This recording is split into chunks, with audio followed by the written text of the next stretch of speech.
नमः संस्कृता मित्रों, आप सभी का हार्दिक स्वागत अभिनंदन करते हुए आज के संस्कृत परिवार में हम वाचन कर रहे हैं महाकवि कालिदास द्वारा विरचित मेघदूत खंड काव्य। मेघदूत खंड काव्य के उत्तर मेघ में अब तक हम लोगों ने 48 श्लोकों का वाचन कर लिया है और आज हम वाचन करेंगे श्लोक नंबर 49 का। पिछले श्लोक में हमने देखा कि यक्ष बता रहा था मेघ से कि हे मित्र, जाना और बताना कि मेरी जो ये छोटी छोटी रातें हैं, और छोटी छोटी रातें इसलिए बता रहा था कि जब वह आषाढ़ के प्रथम दिवस उसको दे रहा था मैसेज या जो सूचना दे रहा संदेश दे रहा है, तो पहले दिन देखा और ग्रीष्मकालीन था, उस समय रातें छोटी थी, लेकिन इसके वियोग के कारण इसको अब रातें वही रातें लंबी लंबी लगने लगी थी। और दिन को बतला रहा था कि दिन में मैं यह सोचता हूँ कि ताप कुछ कम हो जाए, क्योंकि उसके अंदर वह विरह का ताप सूर्य के ताप से अत्यधिक महसूस हो रहा था, और जैसे सूर्य का ताप पड़ता तो उसका ताप और बढ़ता जाता है। और फिर बतलाया कि यह ताप भी बढ़ रहा है और मैं ऐसी प्रार्थना कर रहा हूँ, मेरी दुर्लभ प्रार्थना है, ऐसी अभिलाषा है कि शायद मंजूर न हो, लेकिन फिर भी मैं ऐसा सोच रहा हूँ। और तुम्हारे अधिक विरह का जो ताप है, तुम्हारे अधिक विरह ने मुझको यह समझ लो कि अनाथ ही बना दिया है। वो पिछले श्लोक में बताया कि मुझे अनाथ ही कर रहा है या कर दिया है। अब इस श्लोक में यह फिर पूर्व प्रसंग से जोड़ते हुए फिर बतला रहा है कि हे मित्र तुम जाना, और जाना क्या यहाँ पे, और यक्षिणी के सामने समझ जाइए कि यक्ष ही बोल रहा है, मगर मेघ के मुख से, मेघ के मुख से यक्ष बोल रहा है। तो इसमें यह बतलाया कि तुम जाना, तो उसको धीर बढ़ाने के लिए साहस देने वाली बातों को इस श्लोक में बतलाया कि मैं तुमसे दूर हूँ और तुम मुझसे दूर हो। दुख तो दोनों को है और दोनों को दुख है, लेकिन मैं यहाँ पे किसी प्रकार अपने आप को, स्वयं को मैं खुद समझा बुझा कर रख लेता हूँ। तो तुम भी ज़्यादा अपना आपा मत खोना, क्योंकि समय का चक्र है, कभी किसी के साथ बराबर नहीं रहा है, कभी सुख तो कभी दुख, यह प्रकृति का नियम है। तो आइए हम वाचन करते हैं मांडा क्रांता छंद में उत्तर मेघ के 49वें श्लोक का। नावात्मानं बहुविगड़ायन् आत्मने अवलम्बे तत्कल्याणी त्वामपि नितरां तत्कल्याणी त्वामपि नितरां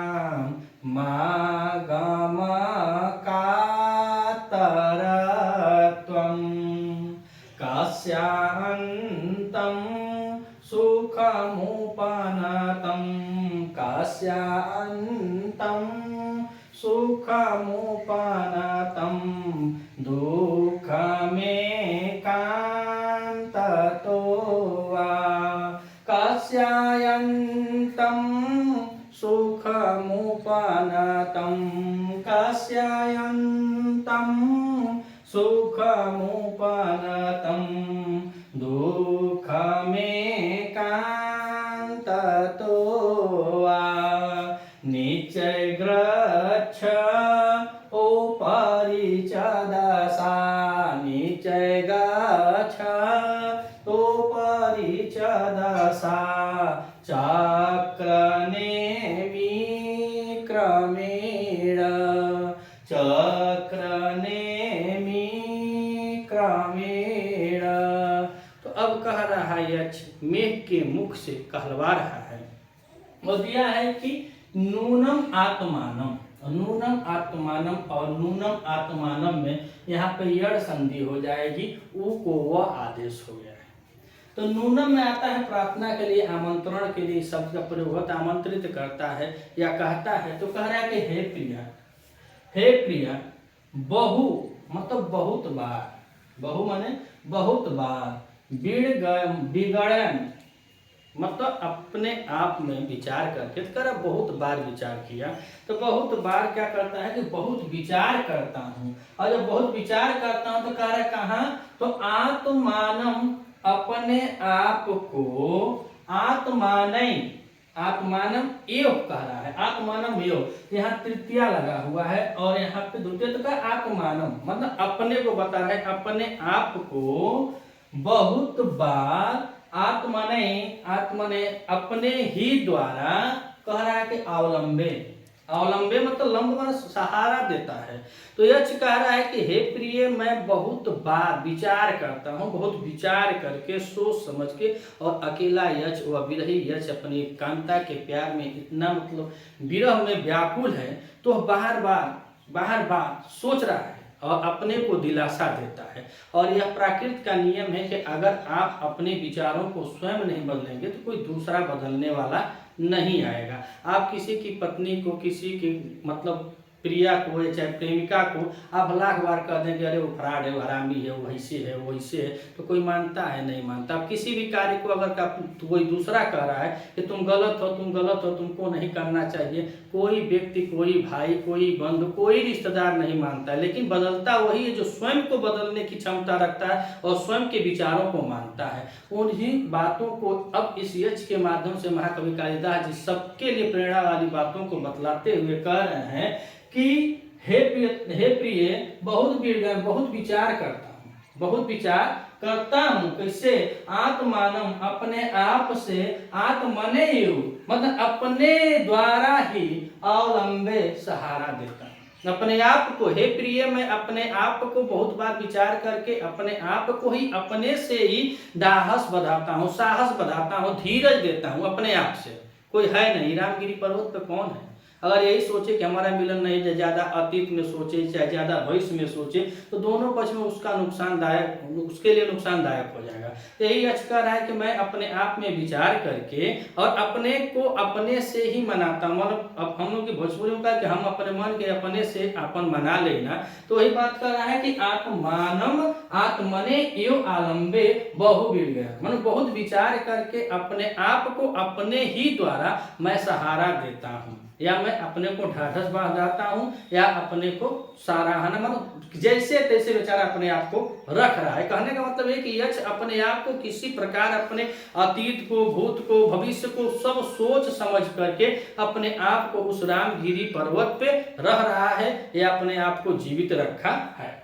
और नीचे कह रहा है तत्कल्याणी त्वमपि नितरां, तत्कल्याणी त्वमपि नितरां मागम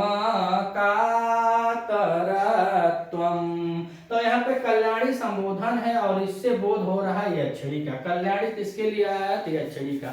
और यक्ष किसके मुख से बोलवा रहा है? मेघ के मुख से। तो कह रहा है कि हे कल्याणी, हे सुभगे, हे सौभाग्यवती, कह रहा है तत्, और तत् माने इसलिए।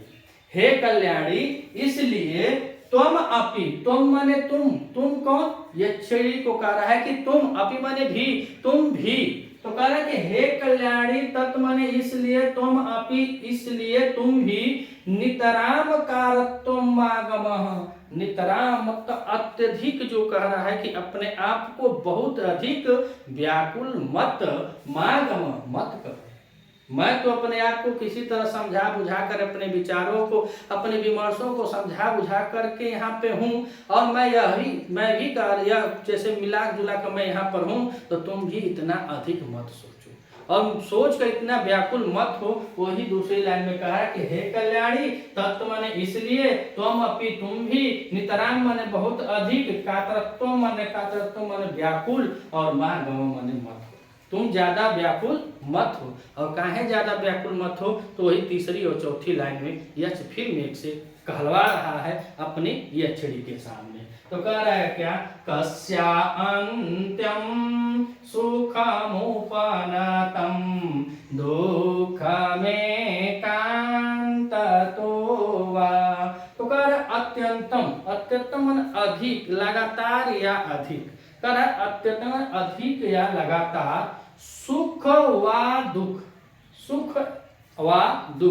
अर्थात सुख अथवा दुख, लगातार सुख अथवा दुख, कस्या, किस व्यक्ति को, एकांत तो मतलब निरंतर रहता है, किस व्यक्ति को चाहे सुखे सुख होता है और चाहे दुखे दुख। कोई ऐसा प्राणी नहीं है, कोई ऐसा व्यक्ति नहीं है जिसके को बस सुखे सुख मिलता हो, दुख न मिलता हो, या दुखे दुखे मिलता हो, सुख न मिलता हो। तो वही कह रहा है यक्ष फिर से कि अत्यंतम सुखम उपनतम दुख में कांतो वा, सुख और दुख कोई ऐसा प्राणी नहीं है जिसको लगातार सुखे सुख हो अथवा दुखे दुख प्राप्त हो। किसी को प्राप्त नहीं होता, किसी को प्राप्त नहीं है, चाहे दुखे दुख चाहे सुखे सुख। दुख है तो सुख आएगा, सुख है तो दुख आएगा। तो यही बता रहे हैं कि कस्यायन्तम सुखमुपनतं दुःखमेकान्ततो वा।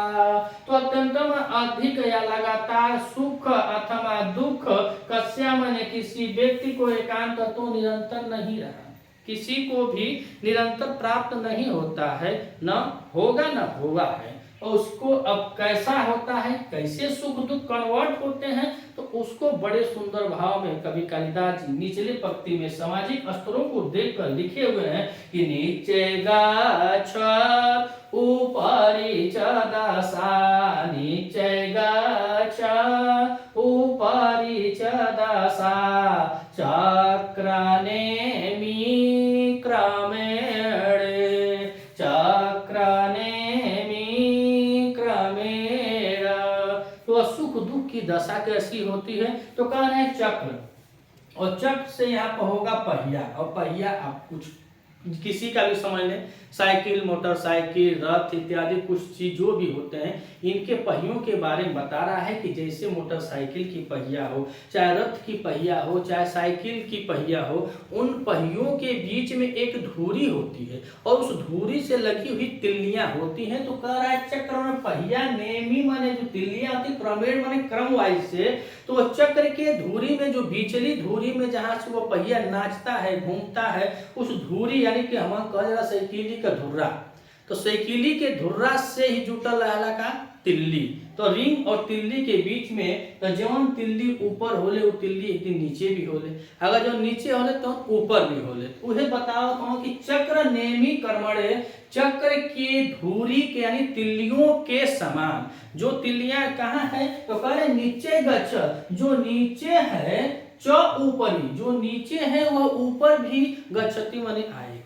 जो गच्छति होगी, जो उसकी पहिया है वह नीचे ऊपर रहती है। जो चक्र में उसके धुरी से लगी हुई जो तिल्लियां होती हैं वह कभी नीचे तो कभी ऊपर रहती हैं या हो जाती हैं, ऊपर होती जाती हैं या नीचे और ऊपर हमेशा होती रहती हैं। इसी तरह यह सुख दुख का माध्यम है, यह सुख भी है तो दुख आएगा और दुख है तो सुख भी आएगा। तो आइए एक बार फिर वाचन करते हैं कि नन्वात्मानं बहुविगणनयन् आत्मने आवलम्बे तत्कल्याणी त्वमपि नितरां मागमकातरत्वम्। तो कह रहा है कि आत्म बहुविगण बहुत विचार करता हूँ, आत्माना माने अपने आप से, अपने आप को अवलंबे माने सहारा देता हूँ। विचार भी करता है और अपने आप से अपने आप को सहारा भी देता है। तो वेदगयन में भी उपसर्ग गण धातु में रिच और सत्य प्रत्यय लगकर प्रथमा एक वचन लगा हुआ है। तो वेदगयन तो मानो बहुत साथ क्या करता है, अपने आप से अपने आप को ही वह सहारा देता है। और नीचे कह रहा है कि तत्कल्याणी, हे कल्याणी, हे सौभगे, हे सौभाग्यवती, तत् माने इसलिए, त्वमपि माने तुम भी, नितरां माने अत्यधिक, कातरूपम माने ज्यादा, कातरूप कह रहा है कि व्याकुल, मागम मत होना, तुम भी ज्यादा मागम होना। और नितरां में नी उपसर्ग पूर्व तरफ प्रत्यय के साथ आम लगा हुआ है और गम में लुंग धातु मध्यम पुरुष एक वचन है। कस्यायन्तं सुखमुपनतं दुःखमेकान्ततो वा। तो कह रहा है कि अत्यंत मतलब लगातार, किसी के साथ लगातार सुख अथवा दुख, कस्य माने किसी व्यक्ति के साथ, एकांत तो लगातार नहीं रहता है। सुख या दुख किसी व्यक्ति के साथ लगातार नहीं रहता है। और नीचे कह रहा है कि नीचे गच्छ ऊपरी च दशा चक्रनेमि क्रमेण। तो चक्र माने पहिया और पहिए में लगी धुरी से जो तिल्लियां जुड़ी हुई हैं, तो बता रहा है कि पहिए के धुरी से क्रम वाइज जो तिल्लियां लगी हुई हैं, नीचे गच्छतु ऊपरी च, नीचे च ऊपरी गच्छ, तो नीचे और ऊपर सदैव होती रहती है। इसी तरह यह समय की मार है, आज हम दूर हैं तो कल नज़दीक भी आएंगे, और यही बात अगले श्लोक में फिर बतलाएगा। अगर आप चैनल पर नए हैं तो चैनल को लाइक, सब्सक्राइब और बेल आइकन दबाना मत भूलिएगा। अगर वीडियो अच्छी लगी तो लाइक और कमेंट जरूर कीजिएगा। मिलते हैं अगले वीडियो में, तब तक के लिए नमः संस्कृत।